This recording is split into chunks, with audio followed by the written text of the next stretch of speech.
ان ربي بشک رب زما لسميع الدعاء خامخا اوریدون کې د دعا دی اے اجیب الدعاء او قبلون کې د دعا دی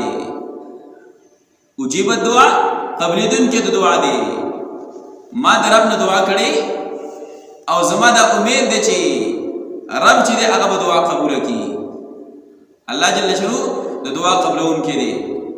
او حدیث مبارک کې راځي چې کله یو مؤمن بنده دعا کوي په شرط دی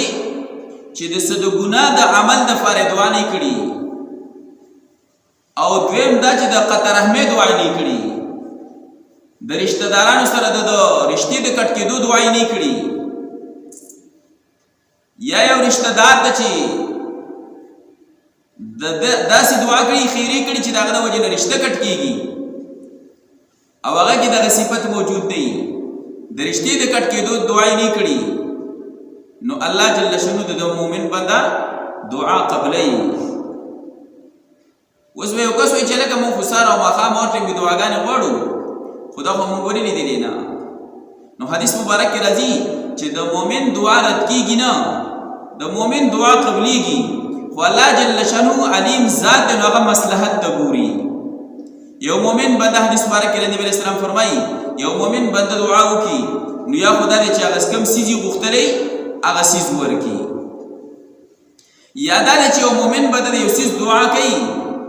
خود دې په مقابله کې په دمن تکلیف را روان دي سم مصیبت را روان دي سم پریشانی را روانه ده الله جل شانو دغه دعا چې دغه ته ډال کیو دا هغه دغه دعا په ذریعه سره هغه مصیبت دغه پریشانی هغه خفګان لري کی نو دعا قبول شولا خو الته بل کاری وکړو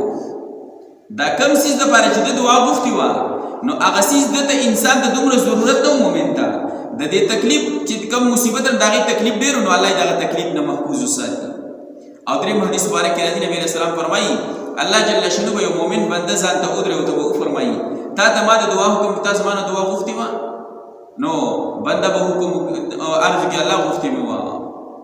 نو الله جل شانو ته فرمایي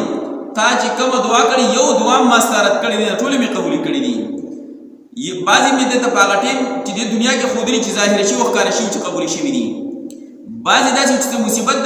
در باندې روانو هغه مې نه لري کړې دي او چې داد باندې شي وي نو هغه مې د آخرت ضرورت د ډېرو آخرت لمه ساتري دي ډېر وخت انسان چې دعا کوي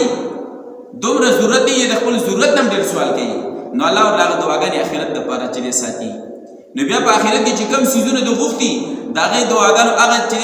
سیلو بدله ولا په آخرت کې ورکړي کیږي نو دا مؤمن بنده چې دومره ډېر بدله ویني چې په آخرت کې ورکړي کیږي نو دا به تمنا وکي کاش په دنیا کې زما یو دعا نه قبول شي چې اوس راتلل کې دا بدله راکړي کیږي بیا باندې تمنا وکي